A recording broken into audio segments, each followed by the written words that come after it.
opportunity to be able to leave early, and so he went, asked around. Then we put my paperwork for the NFL advisory committee. And with all the feedback he got, we thought it would be best if I declared early. So Kirk reached out to you and said he thought that you were going to get that opportunity. Yes. Were you stunned? Were you like, okay, cool? Or what was your reaction to that? I mean, Did you see it coming?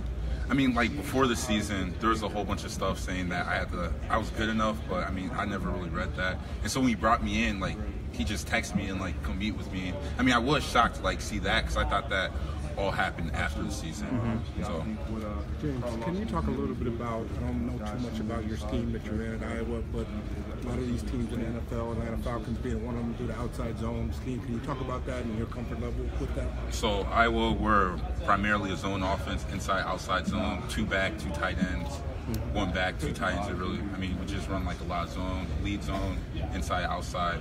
So, but scheme-wise, I mean, it really doesn't matter because zone, we ran every type of play we could, zone, power, and so it really doesn't matter. Like, I'm comfortable with any type of scheme.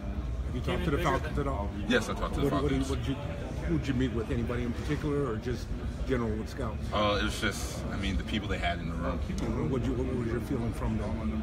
I mean, they just said that they just asked me questions, and I mean, talked about myself, my family, why I came out early, just things like that. Okay, thanks, man. No problem. Came in bigger than people thought you might.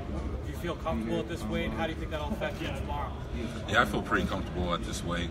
I mean, gaining weight, I never really had to. So at Iowa, we have goal weights, and like your whatever weight you're that's designated by the coaching staff and the strength coach. And there's no point for me in college. You're not blocking 340, 330, 320-pound D linemen, so there's no point being 300 plus.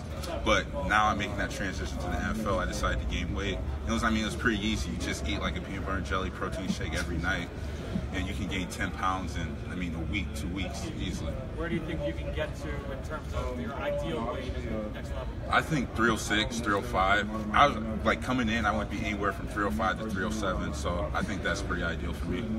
Are you discussed primarily as an interior lineman then, or is there any discussion especially with your arm length, about possibly moving you outside? I mean, all interior line, but as you've seen, like my true freshman year, I got thrown in at right tackle, so I mean, I can do it all.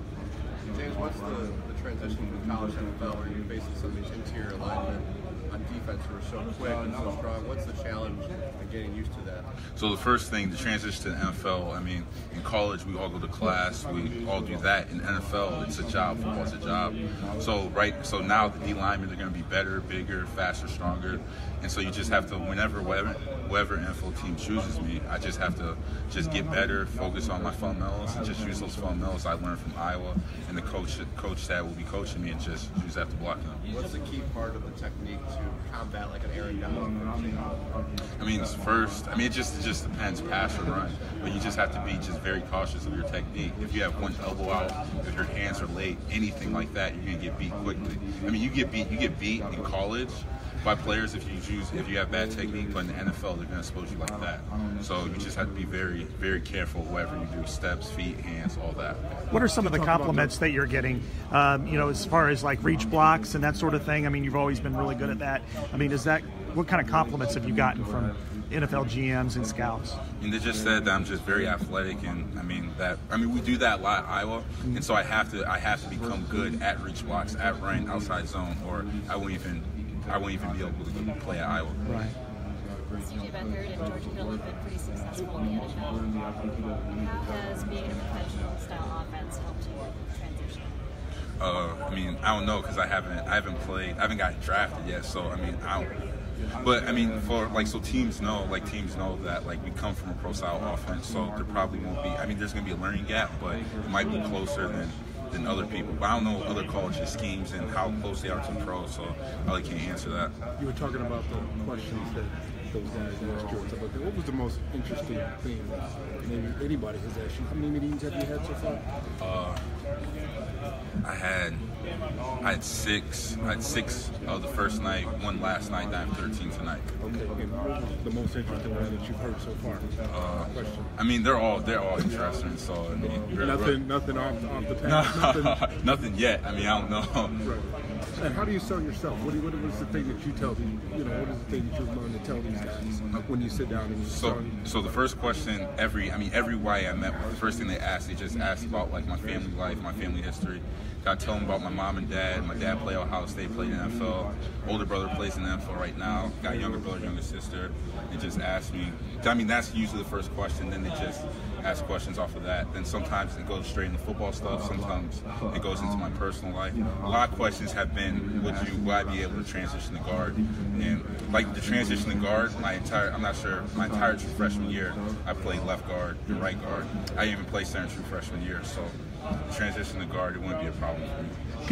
Credited your ability to think on the fly as being something that really had you attributed to you being able to come on early. How much is that an attribute that you think you can sell to teams?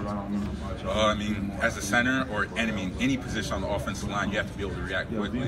Because you can game plan something all week, and defenses now, they just don't play just one front the entire game. One, like, blitz the entire game. They can do anything possible. So, I mean, you just have to be able to like, you got to look at tendencies, study film, and you just got to know, like, if they have a linebacker in who's a good pass rusher, he's not going to drop in the coverage. He's going to pass rush 95% of the time. So you just have to be able to know personnel and just know who you're playing. And just that's how you be able to think on the fly. James, when you got your NFL draft advisory grade or whatever, did that make the decision for you? I mean, I had to talk to my parents and stuff, right. But I mean, it wasn't the main part, but I mean, it was a part of it. And when I got my grade, I got second round grade, as you know. Then I asked Josh, like, what was his grade, and he got second round grade too. So, I mean, I think Josh is worth a top 10 pick, and if we both got second round grade, so right. I mean, you think about that. What did you say your height and weight was? What did you say? I was 6'3". 3/8, I think, or something. Then my weight was 306.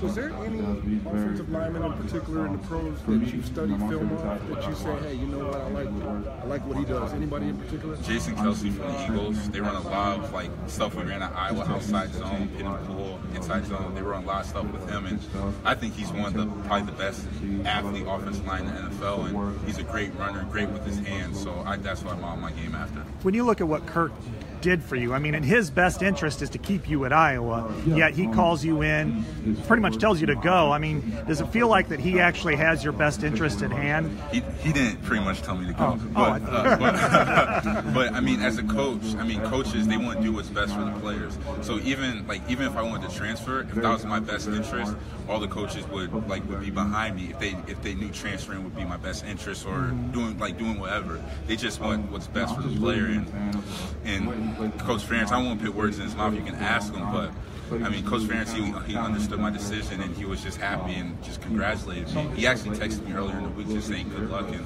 all that stuff.